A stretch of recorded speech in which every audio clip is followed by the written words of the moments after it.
주시는 하나님의 말씀은 누가복음입니다. 누가복음 3장 15절에서 22절 말씀까지 저희들이 보도록 하겠습니다.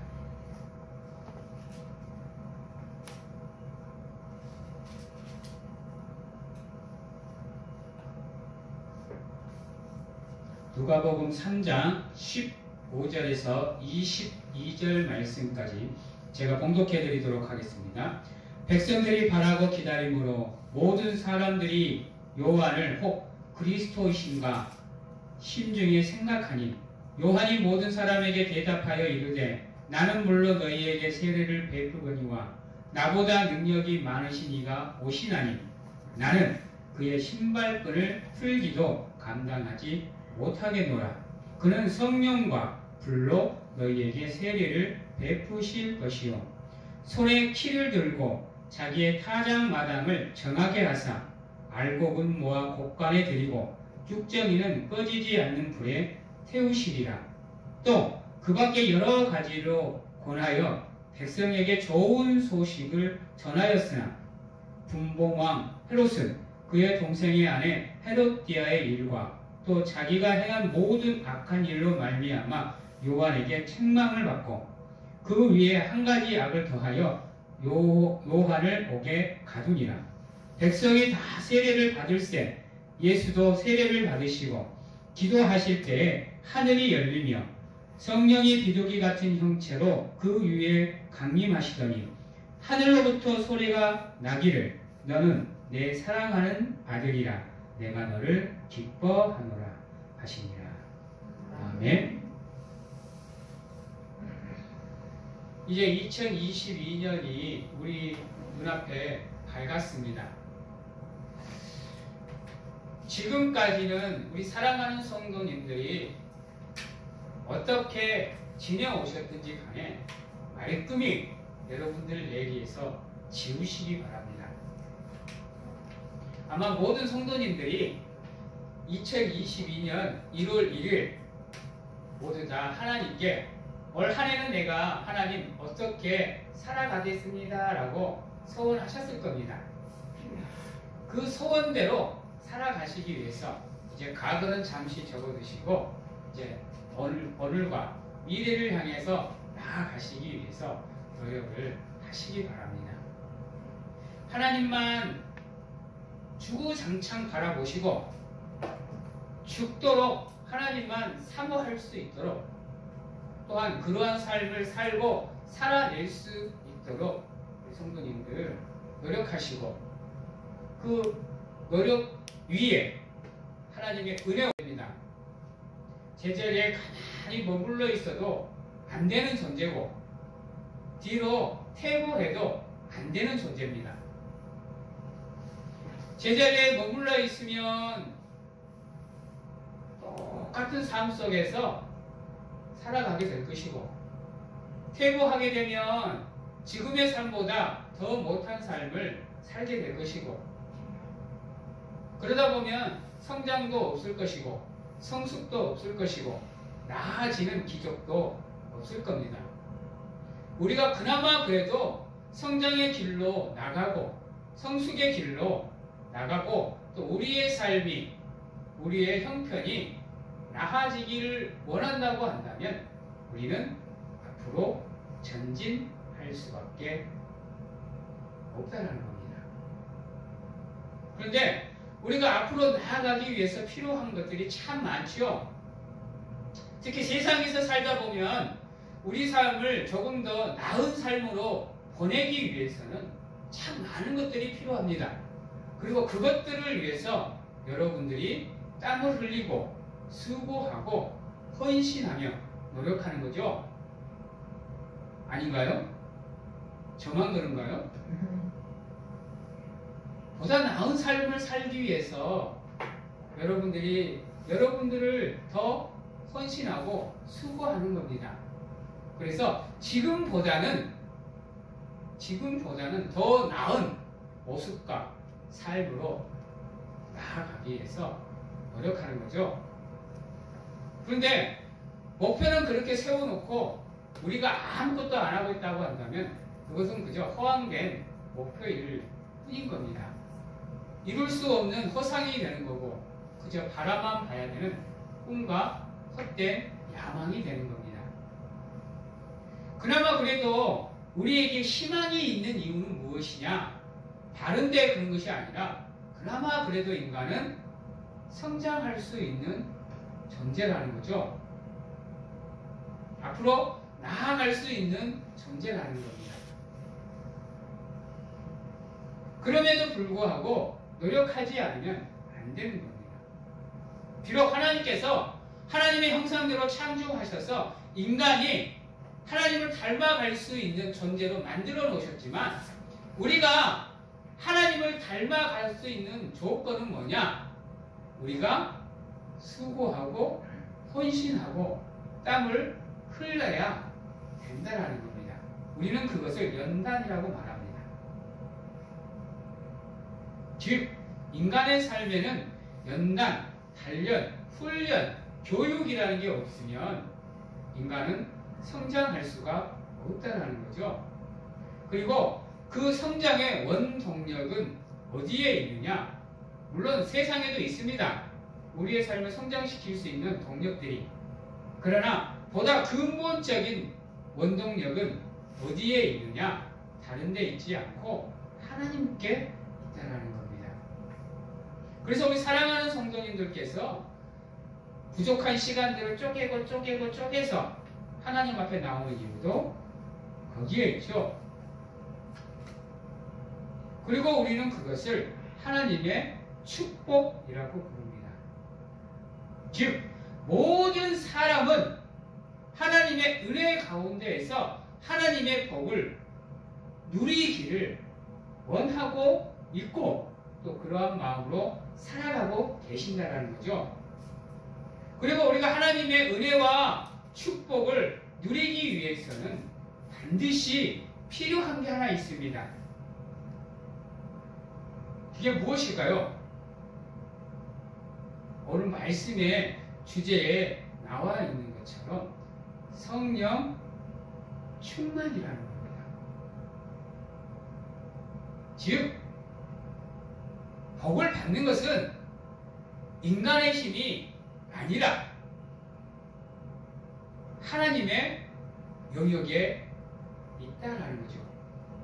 근데 우리는 그것을 잊어버릴 때가 참 많아서 그저 내가 노력하면 복 받고 살아갈 수 있다라고 생각을 합니다. 그래서 세상에서 죽을 둥 살 둥 그렇게 땀 흘리면서 살아가는 거죠. 그러나 비록 우리가 세상에서 그렇게 살아가더라도 중요한 건 무엇이냐? 우리의 삶의 전반에 기초적으로 하나님이 계셔야 된다는 겁니다. 기본적으로 하나님이 우리와 함께 해주시는 삶을 살아야 세상에 살아가면서도 우리가 복을 누릴 수가 있다는 거죠. 그리고 그 원동력이 바로 하나님께서 인간에게 부어주시는 성령 충만이라는 겁니다. 여러분, 우리 대한예수교 장로의 통합교단에서는 이 성령 충만을 그렇게 많이 강조하지는 않습니다. 중요함에도 불구하고 대부분 목사님들이 성령 충만을 말하기보다는 그냥 축복 설교를 먼저 합니다. 그러다 보니까 어떻게 보면 우리가 살아가는 삶에 하나님이 뒷전이 되고 예수님이 뒷전이 되고 성령님이 뒷전이 되는 거 어떻게 보면 현 시대를 살아가고 있는 목회자들의 잘못된 인식에서 나올 수도 있습니다. 어떻게 보면 우리의 잘못이죠. 성도님들에게 복을 설명하기 전 그 복을 받을 수 있는 조건이 무엇인지를 자세히 가르치고 넘어가야 되는데 그렇지 못하고 그냥 성도님들 입맛에 맞춘다고 축복 설교만 죽으라고 하고 있습니다. 그러다 보니까 성도님들이 믿음에 대한 오해를 하고 살아갈 때가 참 많아요. 그래서 교회에서 헌신하기보다 교회에 나와서 이 성전에서 하나님을 예배하기보다 내 삶의 현장에서 더 열심히 살아가는 경우가 많습니다. 근데요, 물론 내가 노력해서 헌신하고 노력하면 좋은 결과를 얻을 수 있습니다. 그러나 그것 또한 하나님께서 우리에게 허락을 해 주셔야 되는 겁니다. 만약에 하나님이 우리를 향한 축복의 문을 닫아버리면요, 백날 노력해 보십시오. 노력한 대가를 얻을 수가 없게 됩니다. 여러분, 세상에 살아가는 사람들 보십시오. 어느 정도는 성공하는 것 같습니다. 그러나 그 성공이 길지 않습니다. 대통령 죽으라고 노력해서 되면 뭐합니까? 5년 후에 감옥 가야 되는데. 수많은 부를 쥐고 있으면 뭐합니까? 아차한 순간에 그 엄청난 부가 날아가 버리는데, 중국에 있는 그 대기업 그 재벌들 봐봐요. 수십조, 수백조를 갖고 있으면 뭐예요? 우리 시진핑 형님께서 한 방 탁 때려보면 그냥 바로 꼬꾸라져 버리는데.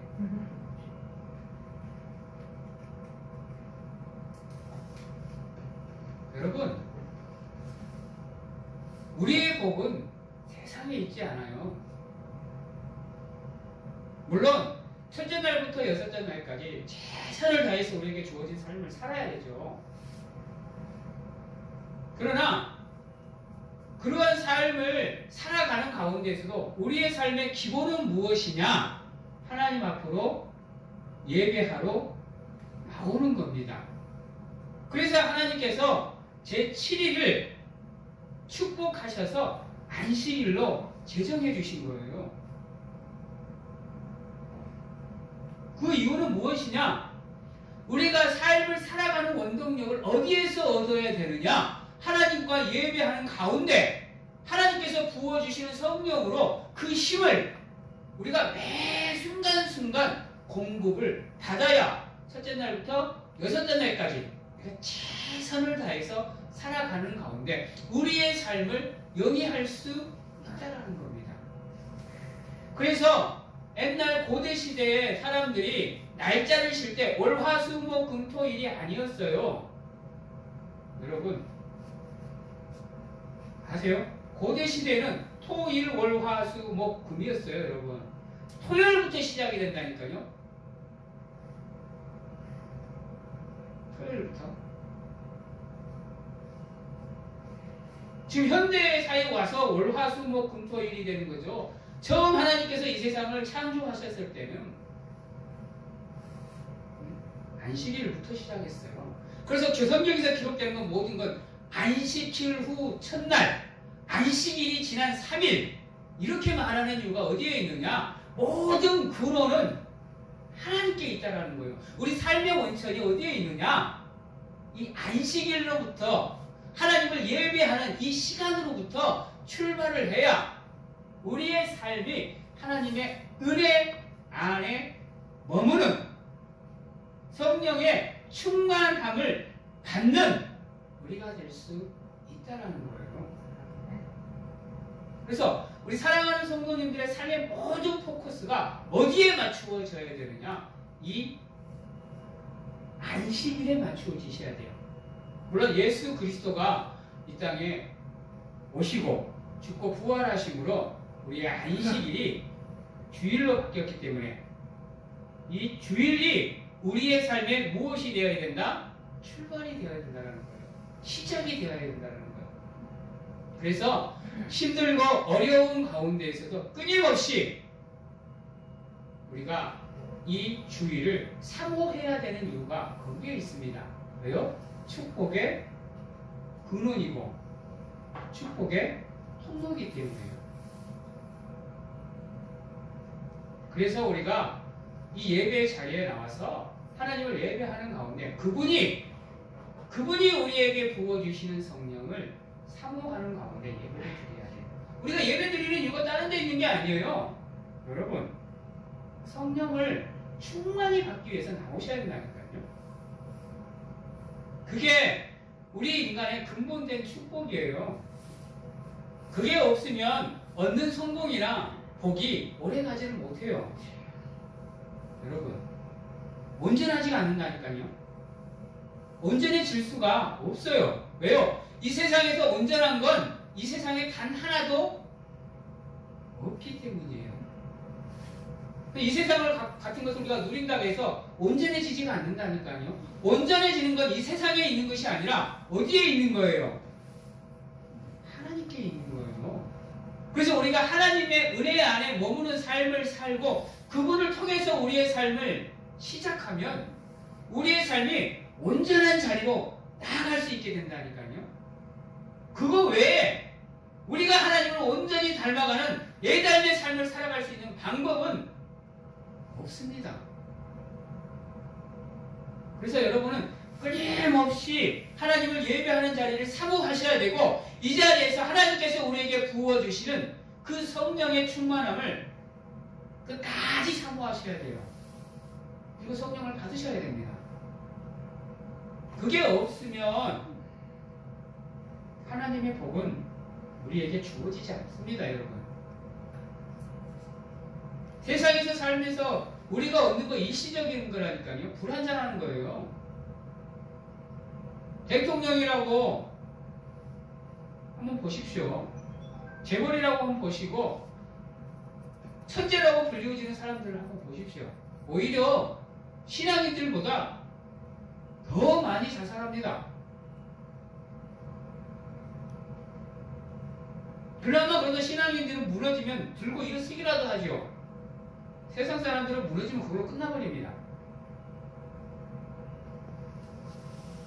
그래서 세상에서 살아가는 사람 최선을 다해서 살아가시고 그 가운데에서도 하나님을 예배하는 이 자리만큼은 잊지 마시고 기억하셔서 사모하시는 가운데 여러분들에게 사랑하는 성도님들에게 하나님의 은혜와 축복이 충만하기를 주님의 이름으로 축원합니다. 2022년은 그렇게 사십시오. 그렇게 살기 위해서 노력하시고 그렇게 살아내기 위해서 힘쓰십시오. 그런다고 한다면 이 한 해는 정말로 진짜로 지금까지는 누려보지 못한 하나님의 은혜와 축복을 여러분들은 누리면서 살아갈 수 있을 겁니다. 근데 우리가 그러한 삶을 누리기 위해선 가장 먼저 중요한 게 뭐냐? 따라해 봅니다. 겸손해야 됩니다. 성령 충만을 받을 수 있는 조건은요, 겸손이에요.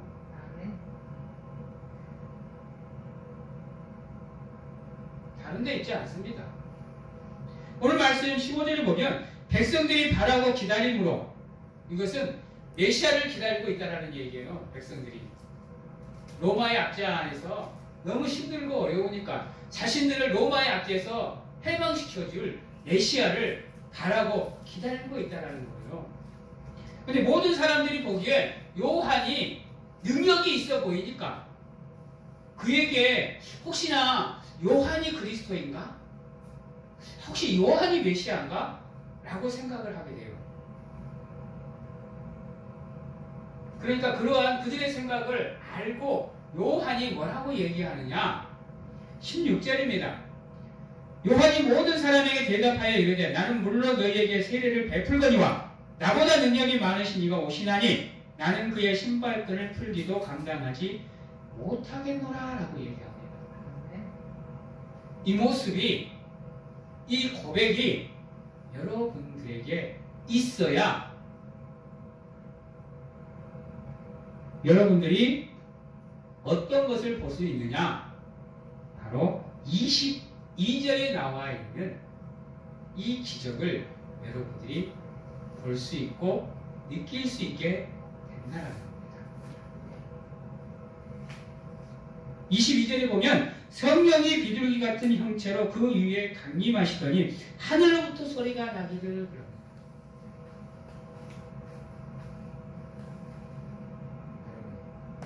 하나님이 찾는 자는 겸손한 자요 온유한 자입니다.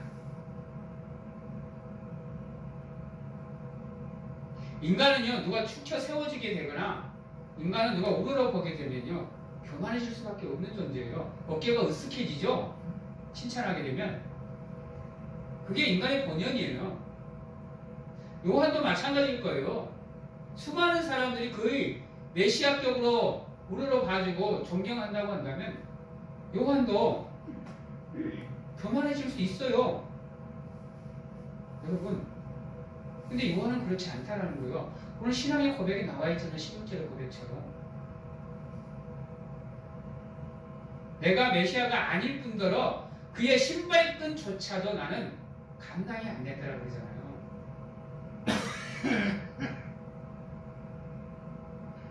사랑하는 성도 여러분, 내가 하나님의 복을 받을 수 있는 방법, 내가 낮아지는 겁니다. 내가 겸손해지는 겁니다. 이거는 걸 100번, 걸 1000번, 걸 10,000번을 주장해도 부족함이 없는 겁니다. 여러분, 기독교에서 가장 기본이 되는 덕목이 3가지가 있어요. 그게 무엇이냐? 믿음, 사랑, 그리고 나머지 하나가 겸손이라는 겁니다. 그리고 그 겸손이 받쳐지지 않으면 우리 온전한 믿음 가질 수 없습니다. 우리 완전한 사랑을 할 수 없어요. 여러분, 사랑을 온전하게 만들고 싶으면요, 내가 그 사람과 동등하게 쓰는 게 아닙니다. 내가 그 사람과 높아지는 게 아니에요. 내가 그 사람보다 낮아져야 내가 사랑하는 대상의 상황을 알 수 있게 되는 거고, 그것을 배려할 수 있는 마음이 생기는 거예요. 내가 하나님을 온전히 믿으려면요, 내가 하나님과 동등됨이 아니고, 내가 하나님보다 높아지는 게 아니고, 내가 하나님보다 낮은 위치로 가야 되는 거예요. 동등됨에 있었던 아담이나 하나님보다 높아지려고 했던 천사,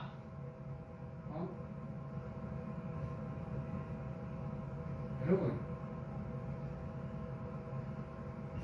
우리가 낮아질 때만이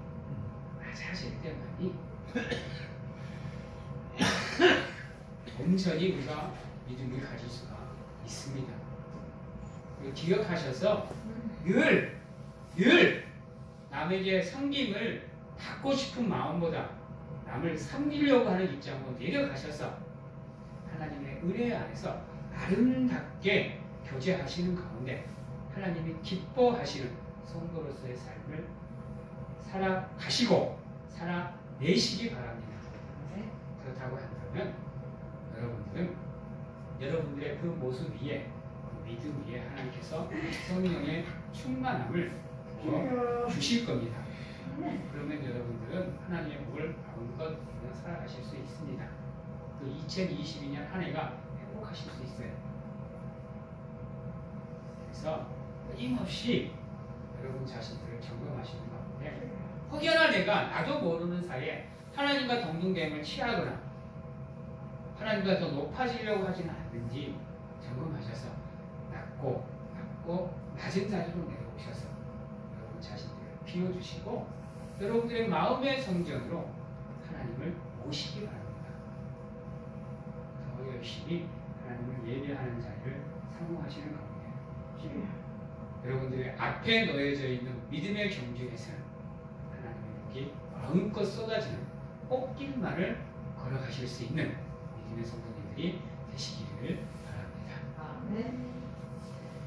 그리고 우리에게서 주어지는 성령의 충만함은 우리가 무엇으로 알 수 있느냐? 그 증거가 뭐냐? 세례라는 겁니다. 근데 우리가 믿음에 대해서, 하나님에 대해서 잘 모르다 보니까, 오해를 하고 있다 보니까 이 세례의 의미마저 퇴색해버렸습니다. 우리 어렸을 때, 저는 빼고요. 아직 어리니까. 어르신들 어렸을 때 한번 생각해 보세요. 나 자신이 세례 받을 때를 한번 생각해 보세요. 그 세례 한번 받기 위해서 얼마나 긴장하고 얼마나 노력하고 얼마나 준비를 해요. 그래서 세례 받으면 눈물이 쏟아지고, 떡을 받으면 그 하나님의 감사함에 나도 모르게 감동하고, 포도주를 받으면 하나님의 십자가의 사랑이 느껴져서 나도 모르게 울고. 근데 요즘 어때요? 세례를 하는 게 안타까워요. 세례를 하는, 지금 현대사회에 세례를 하는 이 의미가 너무 마음이 아파요.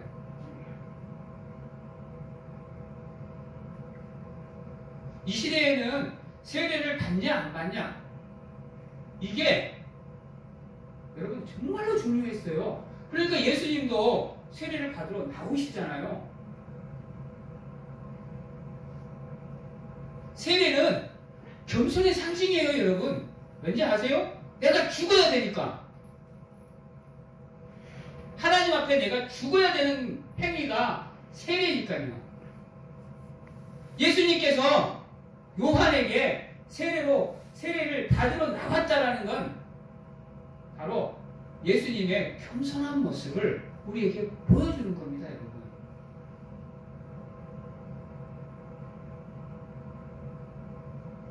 여러분, 우리가 지금 이 재단 안에서, 교회 안에서 행해지는 이 예식들이요, 이게 하찮은 게 아니에요, 여러분들. 성령의 충만함을 받을 수 있는 하나님이 우리에게 주신 수단들이에요, 여러분들. 방법이에요, 방법. 이 안에서 이루어지는 예배, 이 안에서 이루어지는 헌신, 이 안에서 이루어지는 모든 것이 다 우리가 하나님께 축복을 받을 수 있고, 우리가 하나님께 성령의 충만함을 받을 수 있는 하나님이 우리에게 주신 방법이라니까요.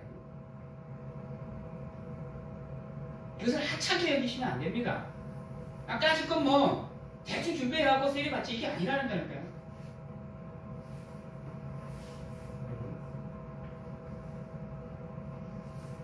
기억하셔서 모든 것에서 집중하십시오. 모든 것에서. 그리고 겸손한 자리로 내려가시기 위해서 노력하십시오. 그게 중요합니다.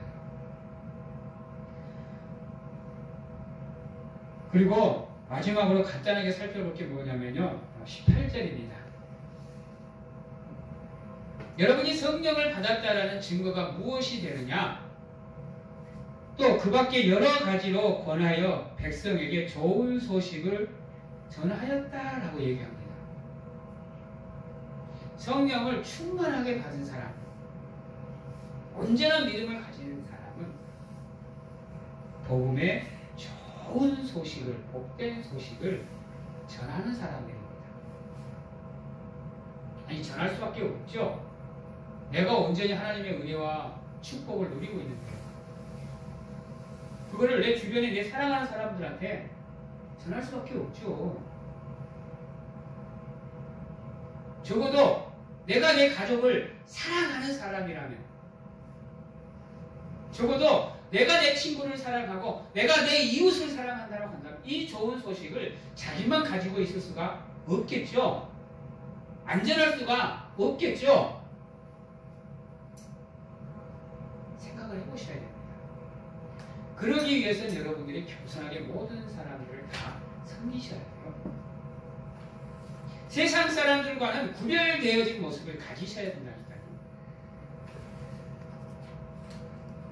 그게 바로 영적 나시린, 온전한 그리스도인, 성령 충만을 받은 사람의 모습이라는 겁니다. 이제 말씀을 마치도록 하겠습니다. 여러분, 2021년 한 해 하나님의 은혜 안에서 하나님의 축복을 마음껏 누리며 살아가실 수 있기를 간절하게 소망합니다. 그러기 위해서 여러분들의 삶을 겸손하게 낮추십시오. 오히려 남에게 섬김을 받기보다 남을 섬길 수 있는 자리로 나가서 하나님의 사랑을 전하실 수 있는 성도님들이 된다고 한다면 여러분들은 보다 복된 소식을 모든 사람들에게 전하실 수 있는 성령 충만한 사람이 되실 수 있을 겁니다. 성령 충만한 성도의 삶을 통해서 하나님께 영광을 돌리며 겸손히 그분을 예배하는 삶을 통해서 하나님께 영광을 돌리는 귀한 성도님들이 다 되시기를 주님의 이름으로 축원합니다. 아멘. 기도하겠습니다. 하나님, 밝히 우리에게 주어진 2022년 이 새해 하나님의 은혜 안에 머물기를 원합니다. 하나님께 축복받는 삶을 살기를 원합니다. 먼저 하나님을 사랑하게 하시고 이웃을 사랑하는 가운데 나 자신을 낮추는 자리로 내려갈 수 있는 겸손한 마음과 믿음과 신앙을 저희들에게 허락하여 주시옵소서. 그리하여 성령의 충만을 받게 하시고 하나님의 사람으로서 거듭나는 가운데 온전히 하나님을 섬기는 성도로서 성장하고 성숙할 수 있도록 하나님 축복하여 주시옵소서. 지금은 우리를 죄에서 구원하시기 위해 이 땅에 오신 예수 그리스도의 은혜와 세상 끝날까지 우리와 함께 하시는 가운데 안아주시고 품어주시는 하나님 아버지의 사랑하심과 세상 어느 곳에 가서 무엇을 하든지 간에 우리를 지키시고 보호하시는 성령님의 교통하심이 오늘 이 자리에서 겸손히 하나님을 섬기는 가운데 성령을 충만하게 받기를 원하고 확신하고 결단하는 귀한 하나님의 성도님들 머리 위에와 가정과 직장, 자녀와 건강 위에 지금부터 영원토록 함께 하시기를 축원하옵나이다.